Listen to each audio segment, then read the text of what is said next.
Okay, so I have here with me the distinguished economist from the University of Chicago, John List, and the chief economist at Lyft, and the author of a new book, The Voltage Effect: How to Make Good Ideas Great and Great Ideas Scale. Thank you, Dr. List, for meeting with me. Scott, it's great to see you. And please call me John. I feel really old when you call me doctor. Well, it's neat. So I had just some questions. I didn't want to take up a ton of your time. I know you're super busy. I just kind of wanted to hear a little bit about your background, and I just have some, as well as a little bit about the book. Um, Sure. but is it okay if I just kind of walk you through the questions that I have? And I Of want this to course. be Of course. informal, but I just Yeah, thought yeah. it would Of be course. structured. So Absolutely. I was kind of curious about your start. How did you end up at the University of Wyoming? And were you originally interested in the kinds of topics that they're well known for, like environmental, or is there a different story? Yeah, it's a good question. So if I turn back the page a little bit to how I got to University of Wisconsin at Stevens Point, that's a story that, I went to college to play golf and Oh, I wanted to be a golf professional. So that dream failed quickly because I wasn't any good at golf, or at least good enough to play yeah, in the pros. yeah. So I moved to my other passion, which was economics. So I was an econ undergrad, and back then, I did well, and I did well in the GRE and all of that. I was a math guy and econ guy as an undergrad, and the the level of advising was different back then. So it was pushed to, they asked me what I was interested in, and it was two things. One was environmental and resource economics, Uh-huh. and the other one was testing theory in the field, let's say. Because as an undergrad, I was going to baseball card shows on weekends and doing various things that were really like the early days of my field experimentation. Hmm. So if you look up going to the field to generate data, you're going to have zero departments back then. This is 1991. Hmm. And then when you look at environmental and resource economics at the time, I think Yale School of Forestry was really good. Hmm. Berkeley Ag Econ was good. Yeah. Iowa State Ag Econ, Maryland Ag Econ, and then University of Wyoming's Econ department. So, out of no particular reason, I said, I'd rather get an Econ PhD than an Ag Econ PhD. So we ended up targeting University of Wyoming, Yeah. and Yeah.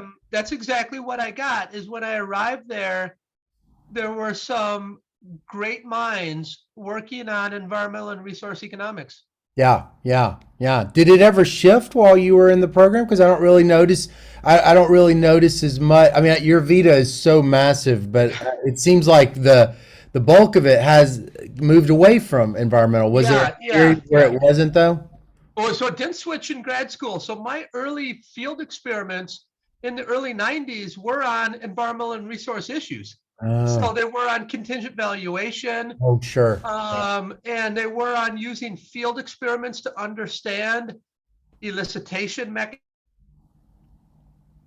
Oh, dang it. mechanisms. The part didn't change. And then when you look at, say, my 2004 QJE paper was on willingness to accept, willingness to pay differences, which really Mhm. stems from my interest in environmental and resource economics. So that really didn't start to wane, I would say, until maybe the early 2000s, where I became, let's say, much more broadly interested in using the world as my lab to test basic economic theories and to explore social issues that were beyond Yeah. environmental and resource. But that took some time, I think, to develop.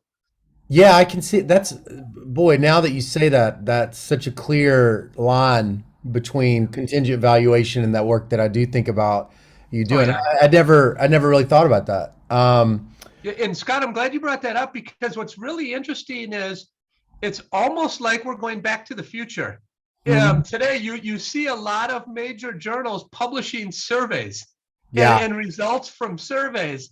Right. And it's really interesting because as environmental resource economists, when you look back at Gardner Brown and Hammock's work in 1973, we've done a lot in that area as environmental resource, and it's almost like it's been forgotten, which Yeah. is sort of interesting. And I hope that old literature has a seat at today's table, Right. which is using survey-based approaches to look at things like inequality or beliefs about various aspects of taxation or government. And I think we've learned a lot, and I hope we don't discard everything we've learned Yeah. in CV. Yeah, yeah. I totally agree. I totally agree. I think that, a lot of the developments, the stuff that I've been very interested in causal inference has been really nice. But at the same time, it's just one piece of science, and science is a giant, mosaic of a lot of different things. Yeah. But There's an important piece, causal It's an inference. important piece. Absolutely. I'm talking to Important the piece. talking to the father of the field experimentation. Yeah, absolutely. Thank You, you. you know, I wanted to show you something real quick because, Yeah. well, first I wanted to say I have two things I wanted to say. Guys, your productivity is just astonishing, and I know you know that obviously, but I don't know if everybody is quite knowledgeable that it's 65,000 citations, and you're a young still a young person. Uh, we both our hair is different than it was. Mine's very gray, as you Yours can is see. grayer and mine's gone. But half of those citations are in the last 5 years. It's really interesting, the profile of the what I think of as like a right-tailed producer of scientific literature and scientific output is the way it can either be like a steady level. Actually, I don't even see that very much. It's more of this like rising, and the when you really dig into the way in which a rising right-tailed producer is, it's interesting because it's seminal work that continues to grow, and then it's also this kind of continual sort of big impact. And before I get into that, I just wanted to say, do you think that anybody when you were a kid, like your parents or your teachers or like your coach or anything, would they have known? Would they have noticed the traits that are probably correlated with whatever it is that makes you a right-tailed producer? I mean, it's like, I know you're not publishing papers when you're a kid, but there's got to be something that's like associated with whatever it is that makes you like that. Yeah, it's a good question. So, um, Scott, the way I was raised is you have to imagine a house that until fifth grade, I can't remember a book being in our house. Mm. And then fifth grade happened, and there was a traveling salesperson who Oh, was selling encyclopedias. God, like that is the best stuff. We had those too. That was like so great. It changed my world. I mean, Yeah. I got the M and then the N, and then I learned so much. Yeah. So, but to be fair, it was a very loving household, and it Mm. was a pretty strict Catholic upbringing. So Mm. I was mostly taught by nuns, and nuns are great, but they tend not to be great teachers. My Mm. aunt is a nun. Mm. Um, so we stressed athletics, and we stressed let's say non-cog skills like executive function skills. You keep your Oh. word, you're loyal. Huh. I think look, school is always really easy, and I was always bored out of my mind. And I would maybe not try as hard and get in trouble from teachers, let's put it that way, and have to sit in the hall Yeah. because it was so mind-numbingly boring. Um, because it was all pretty obvious, and then I would just act up in class. And Yeah. then so I would be rewarded based on athleticism Mm. and let's say not getting in trouble. And then I think the one trait that probably stood out is being competitive. Mm. But it was never competitive with other people. It was always competitive with self. Right. And making sure that I never left anything on the table Right. with anything. So, I'm only 5'10", but I was a pretty good basketball player in high school. Hmm. I got a golf scholarship, and that's how I got to go play golf in college. So it was, if there was any trait early on that would have been a signal, it would have been this guy never quits in Right. terms of the perseverance and getting the most out of himself. I don't know Yeah. how you can see that in a kid, but Yeah. that would Yeah. have been it. Yeah, yeah, yeah, yeah. Yeah, golf, I mean, I know golf is a team sport and you're competitive and your team is winning, but it seems like it's like track or like marathon running and stuff, and that it's this constant, battle against your own self out there. Or, I No, don't no, think that's it right. I seems think like that's a that. good point. Yeah, yeah. Golf is a team sport. You are right, but it's also very individual team sport, a bit like Yeah, baseball when you're up to bat. These days, they don't hit behind people anymore. They swing from the heels and try to have their own stats. With golf, it's you and the course. right. And that's what I always liked, is that competing against another human in zero-sum games, I don't really get off on that, but I Yeah, really like competing against nature in myself, in my yeah. past self, and how good my future self can be, and that's golf. Right. And then golf is part strategy Hmm. and part, how much effort are you going to put in Yeah, to be the best player you can be? Of course, there's some God-given talent. And that's what I didn't have enough of, yeah. frankly, to make any money. Hmm. But I did get the most out of myself. There's Right, no doubt about right. that. Yeah. Yeah, yeah. Your colleague David Galenson, he's really interesting. He's got that book on the different kinds of creativity, Creativity. the Yeah. the Jackson Pollocks and the Andy Warhols. To a not a person that doesn't appreciate art, they kind of think they kind of clump them together because it's sort of a, they're both abstract or whatever. But one is has this burst of genius as a young person, and maybe it kind of like slopes a little bit down, and their peak work. He's got that auction data, Yeah. but and then it's like the Jackson Pollock. A lot of people don't know is the intense returns to experience. What do you think? Which of those two do you feel like is a better description of the kind of creativity that you have? Yeah. I mean, I think I'm an empiricist, kind of in the way he thinks about it. That's Yeah. right. I think that the work that I do and tend to do is the sense that I don't envision it being a quick flash and Right. then I'm gone, and then Right. that's my piece of art that ends up being valuable long after I'm gone. I Hmm. think of this as within the knowledge creation market, combining creativity with theoretical insights to try Yeah. to change the world. Yeah. And it's a continuous building, Right. and in using a tool that I believe in Yeah. that can help us build knowledge. And I think that's when you look at my research, and I know we're going to get to the book, but I think the book itself represents maybe the back nine of my career. Yeah. And what I mean by the back nine of my career is the front side of my career was about measurement and mediation analysis and using the world as my lab to figure out the whys behind problems. I think Hmm. the back end is the scaling aspect, and Right. how we can use insights, and not only use insights that are generated, but change the paradigm in the manner in which we think about doing experimentation. Yeah. And because if we have a mindset of scaling, it's a totally different type of approach that Yeah. you want to take as an experimentalist. Yeah. And I didn't get that until around 2014 when Yeah. I was growing more and more into scaling, and then I realized something that I hadn't realized before.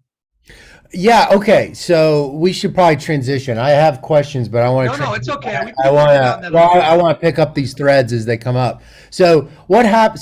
So tell me a little bit about this transition, Yeah. about like where do you start to notice your curiosity shifting and the kinds of questions they're shifting? What are Yeah. they shifting from towards? You said Yeah. Well, scale. That's probably absolutely. But let's be clear, though, from the start, I always viewed my baseball card experiments as Mhm. um, a way for me to test economic theory in an environment that I understood, in Uh-huh. an environment where I could self-fund my work, because nobody else was funding field experiments. Back then in the early 90s, it was lab or naturally occurring data. Right. Nobody was running field experiments. So Yep. that was my way of generating data. And I was always after test theory, figure out mechanisms, and Mm. then get published.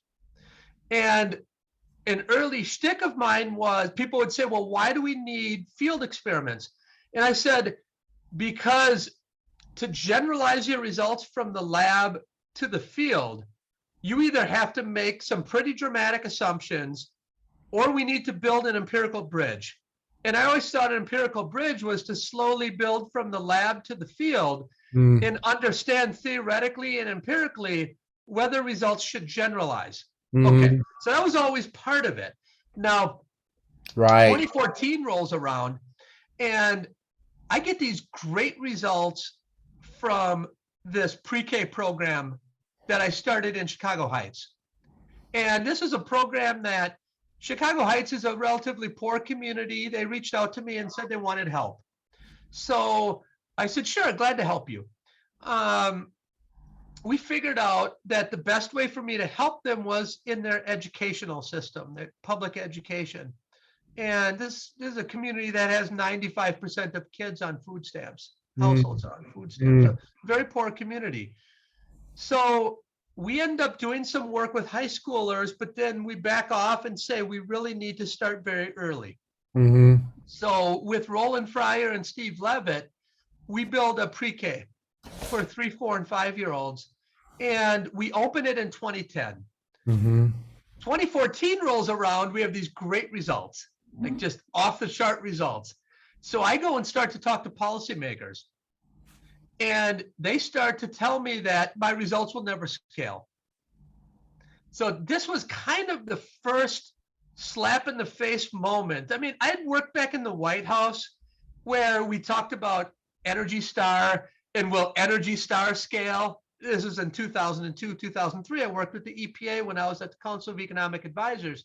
So I talked about scaling and I talked about generalizability, but I'd never been confronted with a slap in the face like, Professor List, even though you've been doing field experiments for 25 years, what you've produced here isn't scalable. Mm. So at that moment, I started to step back and say, what is the science behind using science? And at this point, Uber, this is right around the time that Uber called me. Yeah. And Travis Kalanick called and said, we're interested in interviewing you to be chief economist at Uber. And we're interested in scale and in Mm-hmm. growing. And about 5 years before that, I talked to Jeff Bezos about being chief economist at Amazon. And it was the same thing. At that point, he said two things. One, the next big thing in Amazon is going to be to hire a bunch of economists, and you're going to be the first one. And then we're going to scale you up. Okay, What that's year cool. was this? What year was this? 2010. 2010. 2010. Okay. So your And he work also, was already percolating, and there was widespread knowledge in tech about your work on scale. Was there as not on scale, he wanted to bring me in to run field experiments. Oh, it was on the field experimentation. Okay. He wanted to bring me in to be the chief economist, Mm-hmm. and one of my bits of expertise would be field experiments. Yeah. At that time, he didn't say, what he said was just, we're going to scale this thing up. He wanted, because their share price was like 7 or $10 a share. Yeah. He said, we're going to scale that. He didn't generically say something like, John List, you're going to come in to scale. That, because I wouldn't have been known for that at all. I hadn't been doing anything on All scale. right. He said two things. One, and when I said scale, I mean scale up the number of economists. So we're Yeah. going to hire you as the first, and you're going to report to Jeff Wilkie. Yeah. And then we're going to scale a bunch of economists, and you're going to be in charge of all of them. Mm-hmm. And then he said something about the cloud. He goes, cloud's going to be our next big thing. Yeah. At this point, I didn't know what the heck he was talking about. Cloud, what is Right. that? Right. That wasn't my language. Anyway, okay. So the Chicago Heights early childhood program starts. I get slapped in the face.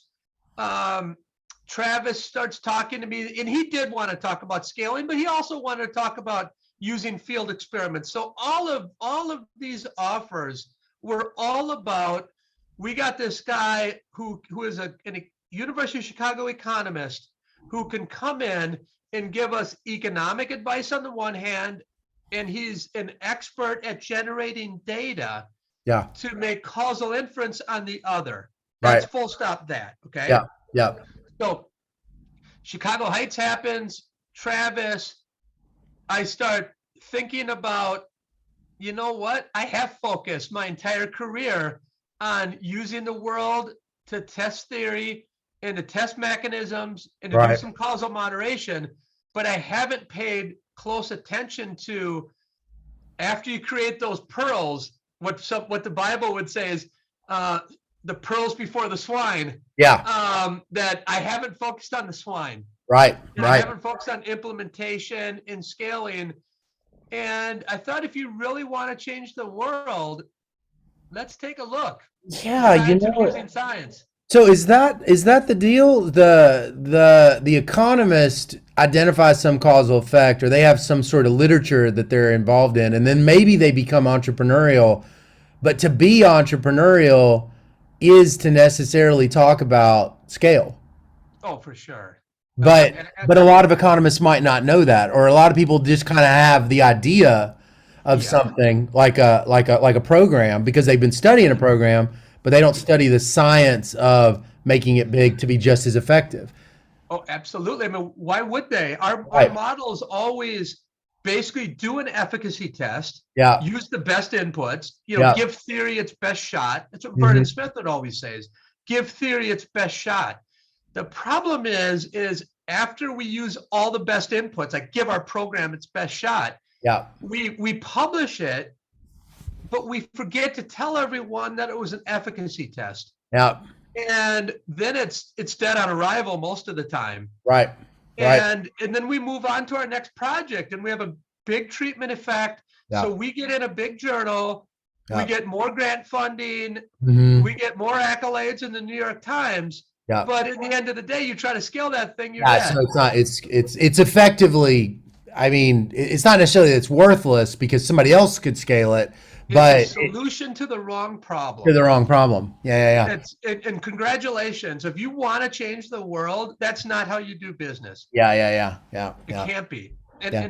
and all of this comes together for me. And I say, I want to start working on the science of using science, and I want to add economics to that problem. Mm. So we then work on that theoretically to start, do a Mhm. bunch of empirical work. Yeah. And I say, you know what? It's good. It's published in journals, and I'm doing my thing. Should I move on to the next thing, or no? I want to stop there, sort of like I did with the y-axis. Yeah. I stopped, and I wanted to take stock and let other people outside the academy know what I've learned. Right. And I thought that it was super important to do it for scaling, Mm. just because the stakes are so very high. Yeah. And I didn't want 4 people to read my academic papers. That's great on the one hand, and I don't want to sell that short, Yeah. but I really want to make this bigger. And Yeah. that's why I wrote The Voltage Effect. Yeah. Well, okay. So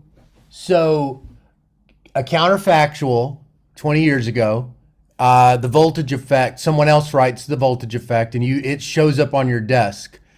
Do you think that you could have come to the insights and the comprehension of the science and of scaling from your book, or is there some set of experiences Yeah. over this time that's not really intellectual, kind of things as much as these like running a lab or, being at the White House? What exactly were the key pieces of your change? No, it's a great question, Scott. That book was created because of the lived experiences Yeah. of my life. Yeah. Now, when somebody reads it, I think, like I saw you were reading it with a Guinness, which I appreciated. Yeah. After you read it, you're like, you see all this, you're like, yeah, this is right. This is what we have to do now, A, B, C, D, and E. Right. And then we've added science to this thing that was always art. Yeah. I think those insights, I don't see how I could have produced them without the lived experiences Yeah. of all the way back to the baseball card shows, Uh-huh. and how to think about scaling up those insights, or what we learned there, and how I thought about generalizability, and then going to the White House, Right. and then the work at, with a lot of firms. I mean, between the White House and Uber, worked with Chrysler, United Airlines, Sears, Kmart, a lot of firms in between. And it's not only about sitting in one lab and figuring out what works and why. Yeah. It was looking across these settings and trying to figure out, are there general insights that you could think generically about any idea, Mm-hmm. that the signature of the idea has to look like this to have a shot? Because the Right. book is really about, does your idea have the signature of something that could scale? It's not Right. saying it will, because you can have a great idea and have terrible execution, and it will never scale. But if you have great execution around an idea that doesn't have the signatures, you're equally as dead.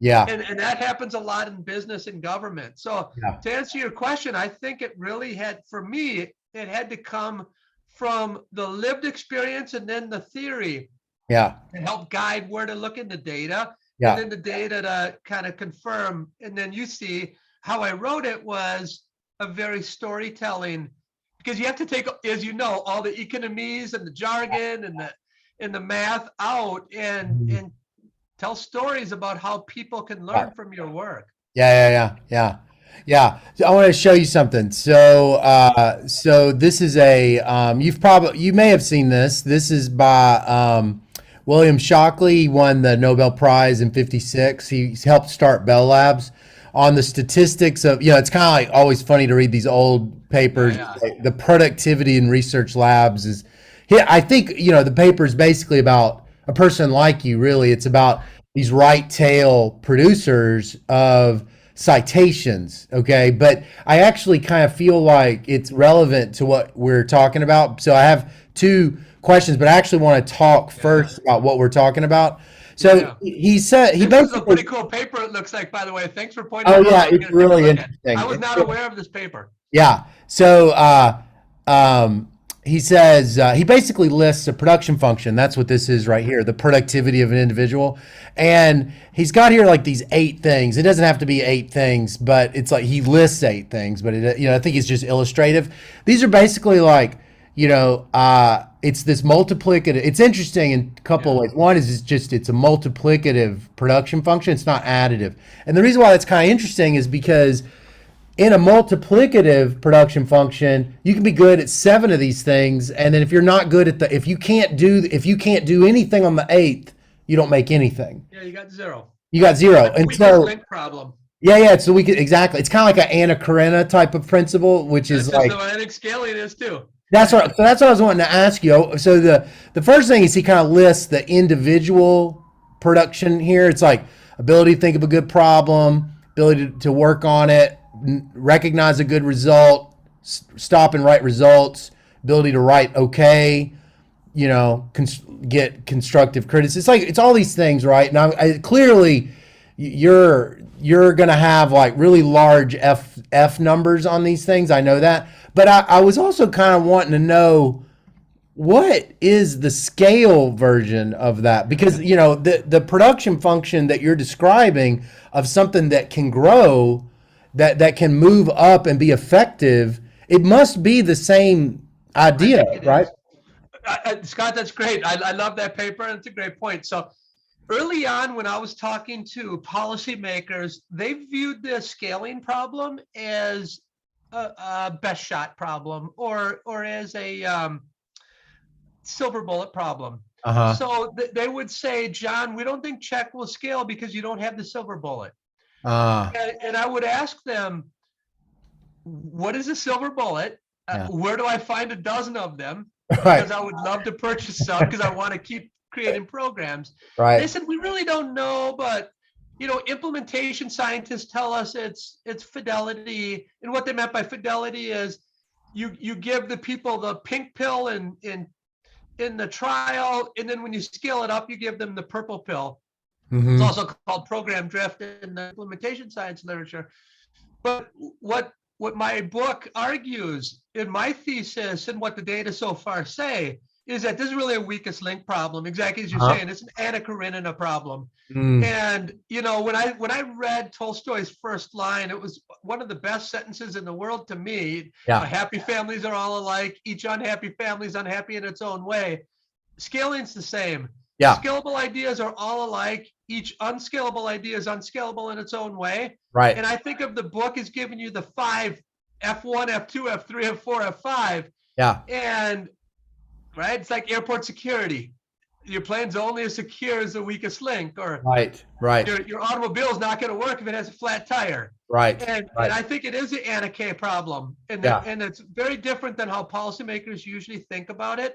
Uh-huh. But it's to me 100% the Anna K problem. Can you give an example of something specific, and then of an Anna Karenina kind of scalable idea, so listeners can kind of know, Absolutely. it's this kind of version of this. Yeah, and let me, and I'll use it within the 5 vital signs that I talk about in the book. So think about Jonas Salk's work. Mm.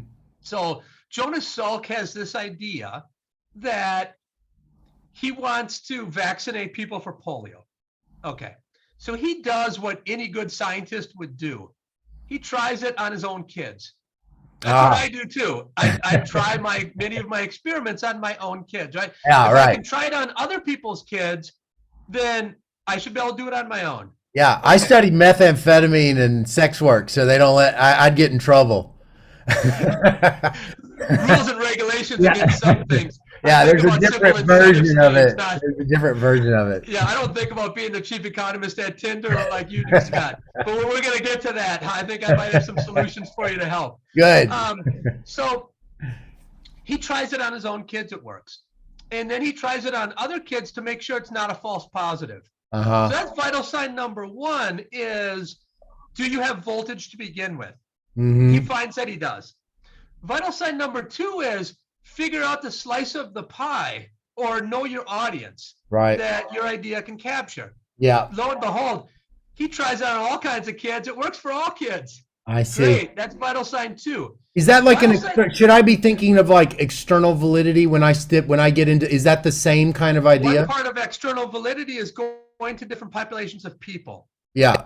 So yes. So a lot of times when people talk about external validity, it worked for this population. Does it work for another one? Yeah, That's really vital sign number 2. That's what I thought you were saying. Yeah. Absolutely. Vital sign number 3, it goes from the population of people to the population of situations.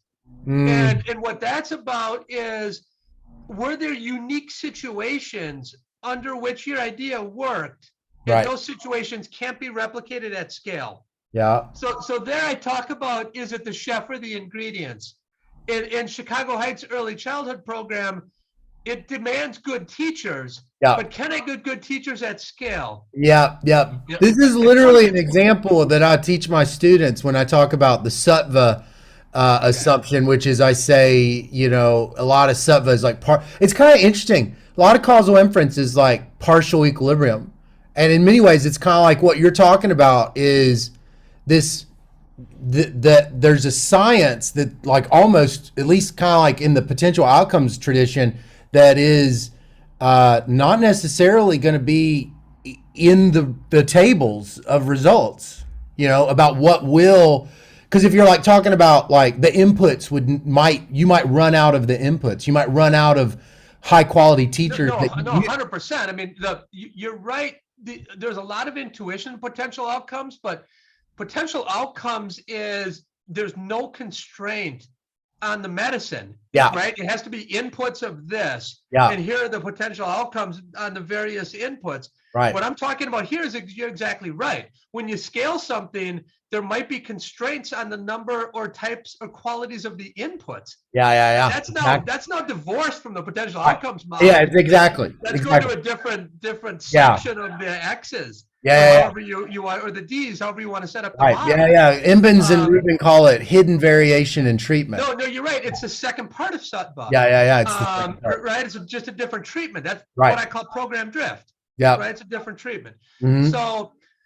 So this third one is, are there unique elements, and within the let's say the running example, this is where polio and COVID kind of depart, because the brilliance behind the, let's say, the spread or the scaling of the polio vaccination is that they leveraged the healthcare system Right. when they did it. And, Yeah. when people have children, you have a child, get some shots, you bring the child back in 6 months, more shots, 12 months, more shots. Yeah. They just put the polio vaccination within that.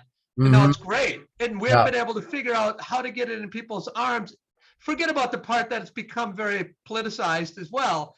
But you get the point that Yeah. the elements of the situation, it worked perfectly for Yeah. Salk.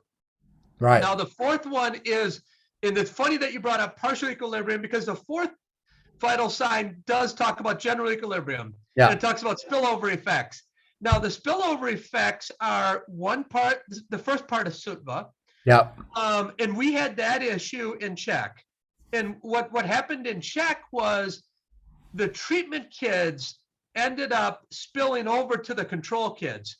So what I mean by that is, if you were a control kid and you live nearby enough treatment kids, it was like you were in treatment yourself. Yeah. It's like you were treated. Yep. Yeah. And now it's called this. We have a paper on this called the social side of human capital formation. Yeah. And we have the two, how COG and non-COG, we have those two channels too. One works through parents and one works through the kids themselves.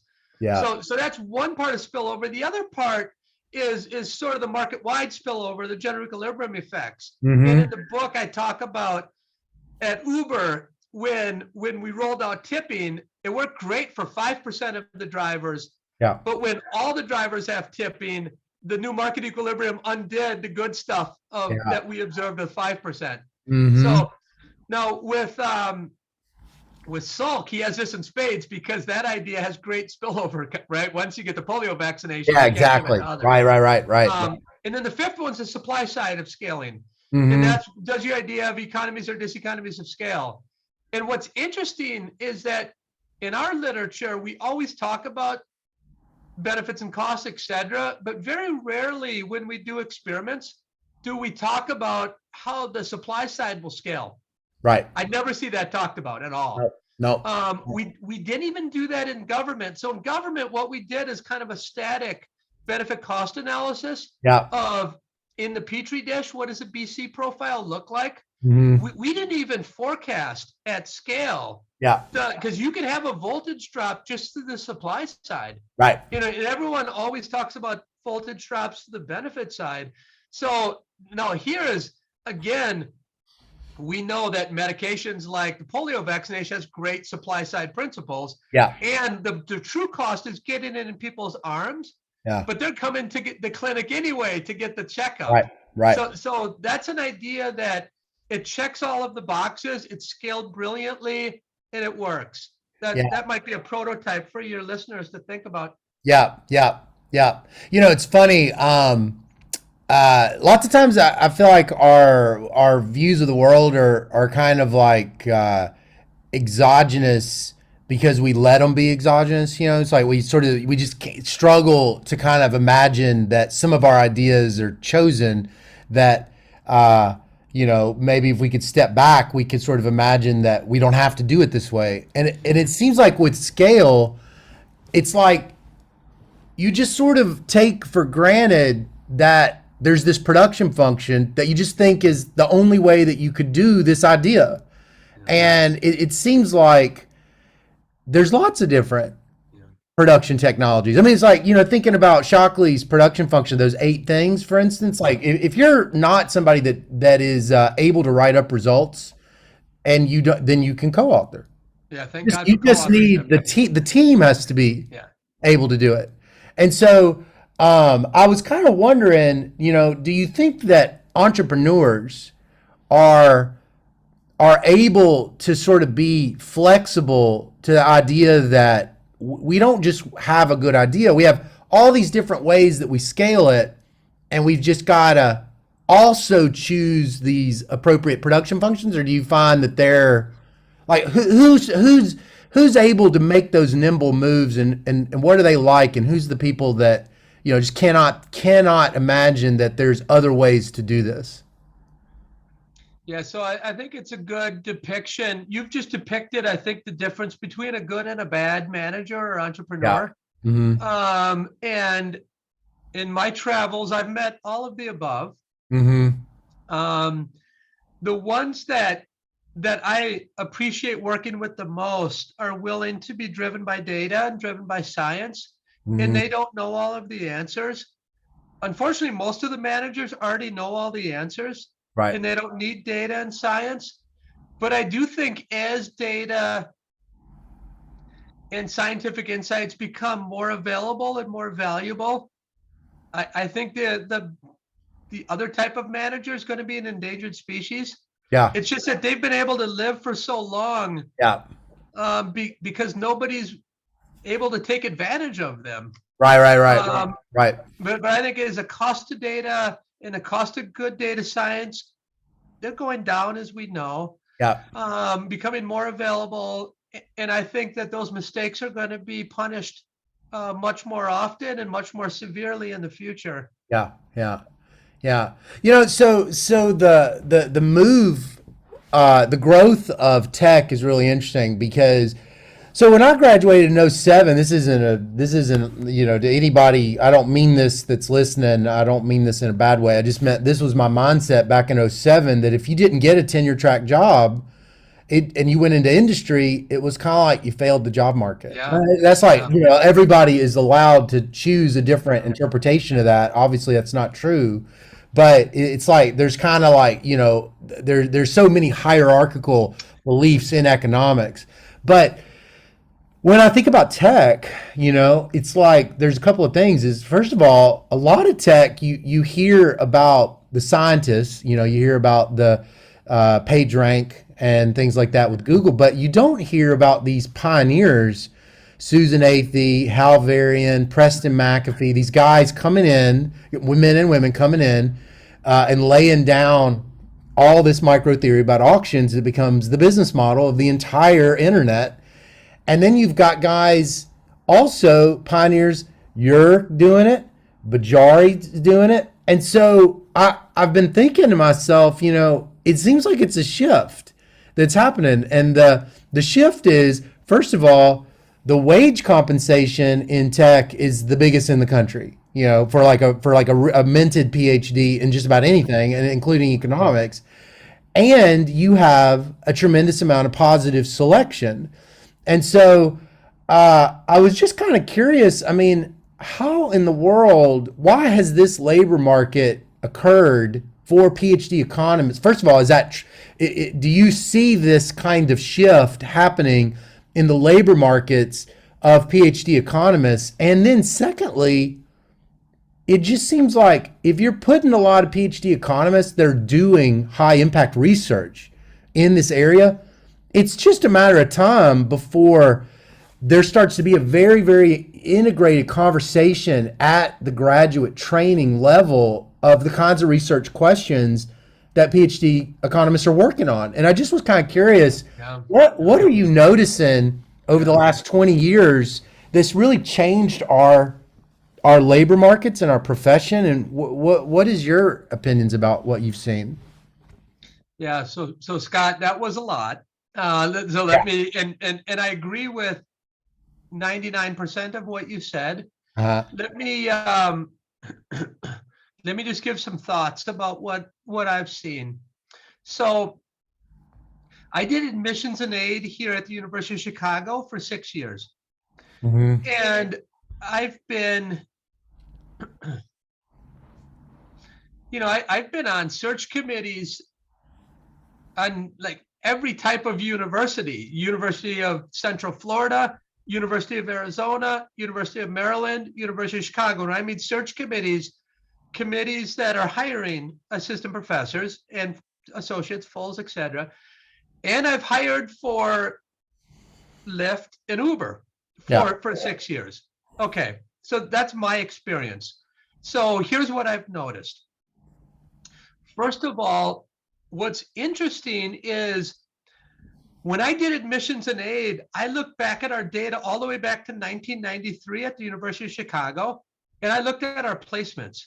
Mm-hmm. And it's pretty stable that it's 50 to 60% of our people every year will go to the academy. Right. The other part will go to Fed banks, investment banks, consultancies, etc. Yeah.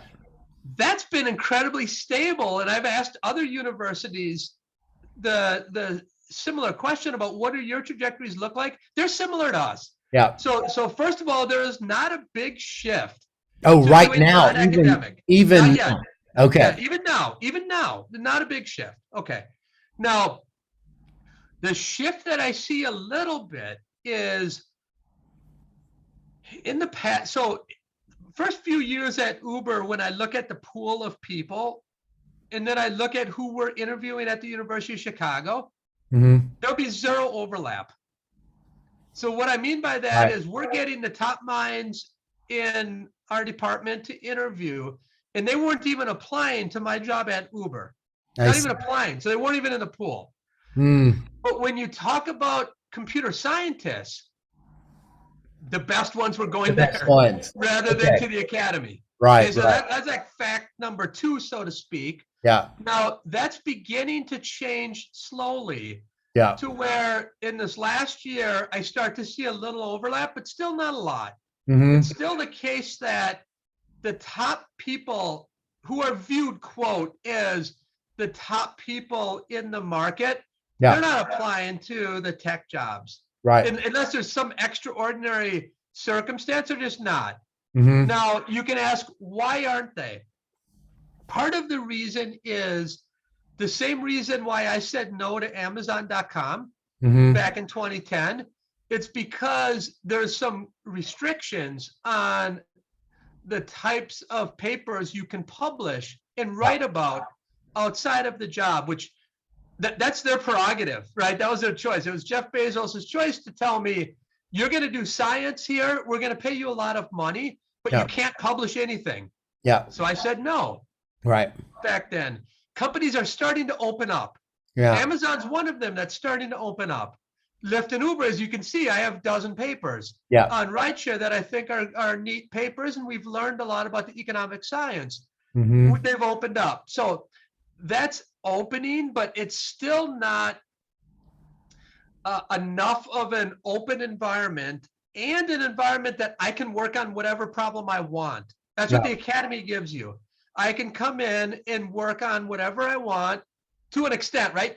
When you're an assistant professor, you still have to try to publish what the market wants in a way, but you get the point. Within that set, I can work on what I want. Right. Firms are beginning to be open there, no doubt. Mm-hmm. And the big benefit, of course, is a lot of data and the ability to work on questions that would otherwise be difficult. Yeah. So, for example, at Lyft, in a few nights, I can have over 2 million observations to go after a question, and I can do it multi-site. I can do all the stuff in my book in 2 nights. Mm-hmm. So it's all set. Is it scalable? I can check off all the boxes in the voltage effect. Some firms, of course, you can't do that. And sitting in the ivory tower, it might be particularly difficult unless you have a lot of connections. Right. So that aspect is a huge benefit. Now, the other side of it, however, is the human capital around universities in terms of students, undergrads, graduates, colleagues, the ability to teach and stay on the frontier, that's still unprecedented in the business world or in government or in nonprofits. If you know, I've worked with all three for a long time. Those opportunities in the ability to leverage human capital and partner with human capital is less available in those settings. So that's just a few thoughts. Now, Are we moving in that direction? Absolutely. Yeah. If we continue to populate the top for-profit and nonprofit and governmental agencies with top talent and people who can shepherd Yeah. good economics, that will draw people. Yeah. The Yeah. people I get at Lyft and I did get at Uber are off the charts Yeah. in I terms of bet. quality. So Yeah, I bet. then the firm has helped, and then I bring in academic partners. A lot of my work involves bringing in an academic, Right. and then they end up being co-authors on the work. Yeah. So that's also helping. Mhm. I think as we populate chief economist positions, and every firm should have a chief economist, Mhm. I think that's going to make it more likely that the next generation of great talent views that as a viable option. Yeah. I don't view it right now as a viable option, though. Yeah. Yeah. Yeah. Yeah. Yeah. Yeah. Maybe though there is some positive selection disruption in the labor market for people like you, the senior people. Like I know Matt Taddy that used to be at Booth is now at Amazon, and Right. you're at even just thinking about those early pioneers like McAfee and Athey and Varian. They were always Athey was a John Bates Clark Award winner. I mean, so she didn't go there first, but she goes Absolutely. there later. And so do you think that you're watching new opportunities for the senior economist? Absolutely. Yeah. I think that's where the big impact's gonna happen on this front that we're talking about, because without the good senior economists, I don't think the revolving door is going to work for the top young economists. Right. I don't see a person who can go to a top 10, top 20 school saying, you Hmm. know what, I'm not going to go to Harvard because I'm going to go work at Yeah. Amazon. Right. There's just not a compensating differential that the Yeah. firms will pay. Right. And I think actually get surplus themselves Yeah. to get that person. Yeah. Yeah. Yeah. I do think it's going to be Scott goes and works for Tinder. Scott Mhm. then gets to hire a team of 3 people. Right. He gets a junior person who he otherwise Tinder would never get without Right. him. Right. And then Scott allows that person to publish great stuff, Right. and it ends up working. And then maybe later in 5, 10, 15 years, the what's happening in computer science now, of course, the top ones go there right away. That could happen in econ too. I don't put that out of question just because Right. the opportunities are so great. Yeah. But Yeah. I Yeah. don't see that happening the other way around. The juniors Right. going first. Well, so what's the Anna Karenina principle for the really competent, effective chief economist? I'm not asking you to say anything negative about somebody, just more of the positive statements. What are those, FI production function element? What's your outcome variable you're interested in? Well, what is the out? What's your YI? So what is it? I could have a YI to change the world. I could have Yeah. a YI for academic publishing. I could Right. have a YI for helping the firm. I could have a YI for mentorship of young talent. I could Right. have a YI of helping my colleagues at Yeah. Lyft. I could have a YI of bringing back my colleagues here. And So the then, chief Ethan, economist, first of all, the chief economist first has to decide who he or she is in cooperation with a firm that's looking for somebody that wants those things. Is that accurate? Yeah, I mean, I think you have to say, what do you want to get out of the relationship? Yeah. And for me, it's always been, I need to do interesting science Yeah. that I can publish and talk about with the world. Right. I have lexicographic preferences. That's it. Yeah. If you can't give me that, no reason talking. Right. I gave Amazon Pat. I was on after I said no to Amazon, Yeah. I said, but I can help you in the search. Mhm. And Pat comes along and Pat says, I'm willing to do it. Great. Yeah. Pat's great economist. He does it. He knocks it out of the park at Amazon. Mhm.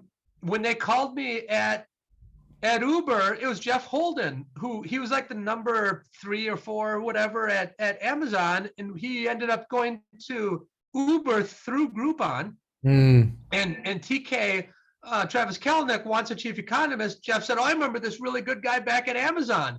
Yeah. But he wouldn't come without publishing.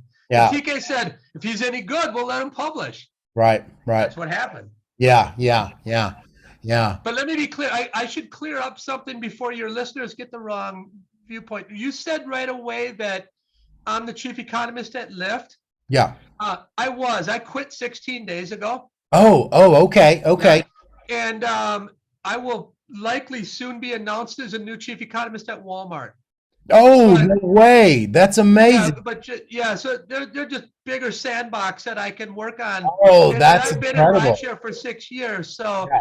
I want to work on new scientific problems and have Oh, new so just to clear up I get any to issues break that the news. I'm breaking the news. breaking Incredible. news, That breaking breaking news. news. I have the little headline thing on Yeah, the you can have List has taken his talents to yeah, Bentonville. exactly. I do that little Forget line about thing. LeBron. That's right. This is the great, yeah. That's amazing. Well, I could talk to you all night. That's an hour of your time. Well, let me ask you this: how do I become chief economist at Tinder? Yeah, how does one become chief economist at a play anywhere? yeah. I'm glad you asked that. So Tinder reached out to me actually a few months ago. Oh, really? Um, yeah, and the reason why they did is it was about a year ago, year and a half ago. The reason why they did is because one of my good friends named Udi Milo um, is super creative guy. He left Lyft to go be in charge of marketplace at Tinder.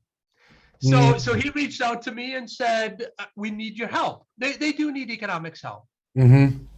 So I said, "Look, I don't have time," but I ended up lending him one of my people, Mm. and that guy has been working with Tinder now for about a year or Yeah. 14 or 15 months. So Mm-hmm. I can connect you to him. I won't say his name because I don't want to Yeah. get him in trouble with Yeah. any folks, but I can give you his email address. Yeah. And the things you've said on Twitter are mostly right. They have a lot of interesting economic issues, Mm-hmm. and all the way from pricing to product to it's kind of an interesting objective function because you don't want to clear the market too fast Yeah. because then you don't have business, And but people you don't use you it. can't wait Right. too long Right. because then you don't have business. Yeah. Yeah. Um, so it's a set of interesting problems. I've just never taken them on myself, but Yeah. that's a company that can use a chief economist. So now to answer more generally, what do? Do you put a sign up outside your office door saying chief economist for hire? Nobody Yeah. walks by who's going to hire That's you. right. That's So right. Two-sided matching. Sure. Yeah. yeah. So I think things like look at Glassdoor. Uh-huh. So Glassdoor is a great firm that has been trying to fill a chief economist position for months. Mm-hmm. Now that's a firm that once you find out what they do, that's an interesting job. Mm-hmm. Now where you can help the world, help Glassdoor, and you can learn something scientifically Mm-hmm. that you can write about. So there it feels like you contact them and you say, look, I saw that you're interested in a chief economist. Here's the deal for me. Yeah. Because Scott, you and I have a constraint. We can only work a day a week Yeah. outside of our job because we want to Right. be academics. I'm an Yeah. academic at heart, just like you are. Yeah. So it has to be one of these special arrangements Mm-hmm. where that's your consulting day. Right. And in my consulting day, I want to spend it in doing science within a firm. Yeah. Yeah. And Same and here. then you have to work it out. What Yeah. can my group look like? What kinds of questions should I answer? Right. And it's part internal consulting and it's part external consulting. Right. And then Right. that's what you do as a position. Now, to me, I think the people like yourself who are knocking it out of the park in the academy, and you can knock it out of the park in this other area, I Mm-hmm. think you should do it because these two are complements and you're going Yeah. to be better at both in Mm-hmm. the end of the day. And I think as we move people like yourself into these dual roles, it's just going to open up more opportunities Yeah. because Yeah. firms are going to realize the rents that they're getting from you. And it's non-trivial if you go to the right firm, if you have the right match, Mm-hmm. and that's something that, of course, add a little bit of insights from economics, and then bring out some great academic papers which you can Yeah. write. Right. That's a win. Yeah. I like that. It's a Yeah. win-win. Me too. Me too. Well, I'm gonna keep. That's the only firm That's the only firm I'm in. Well, the No, match, come on. You're come the on. match company. No, come on. Glassdoor, you'd knock it out of the park. Well, You'd I knock just it out of the park anywhere where you can be a data scientist and yeah, they're true. interested in Mhm. causal inference. Yeah, yeah. I just Don't love. just say just because you're interested in Yeah, these types of things. I mean, yeah. your tools are very broad and you're Yeah, good. yeah, yeah. I have spent my career studying two-sided matching platforms and uh, and sex and internet mediated sex work, and so it's kind of like I've just love love thinking about markets for intimacy and connection and friendship and romance, Yeah, yeah. but No, if you told anyway, me, if I was the CEO of Tinder and you told me that, what you just said, I yeah. would say you're the last guy I want to hire. Oh, really? All right. Well, then You know, erase. why would I I'm want to gonna bring cut in a this guy? in Why post. would I want to bring in a guy that's into sex Really? and Okay. maybe illegal or legal sex, Yeah. whatever, sex Mhm. workers, etc. My platform is about finding love Sure. and about Yeah. finding matches. It's not Hmm. about finding sex. So I Yeah. think I I'm have to just saying that delete if I this was the part. CEO of like No. Match.com or OkCupid or whatever these programs are called, Yeah. like, so No. don't lead with that, Scott. Don't lead with that. All right. Fine. I'm gonna erase it. I definitely will. I'll lead that. I'll lead with that at Glassdoor, and then find something else for Matt. All right. Well, it's been really a pleasure, John, to talk to you. And just so that everybody knows, this is John's new book. Oops, where is it? The Voltage Effect: How to Make Good Ideas Great and Great Ideas Scale. It just came out. It's doing really well. I checked it at the Amazon sales rankings. It's doing really well, and there's lots of buzz around it. And so it seems like it's a book for everybody, not just. It's not just a book for economists. It's really more of a general business, general ideas kind of book. And so good luck with it. And thanks so much for letting me interview you. Thanks so much for having me, Scott. It was great chatting. Okay.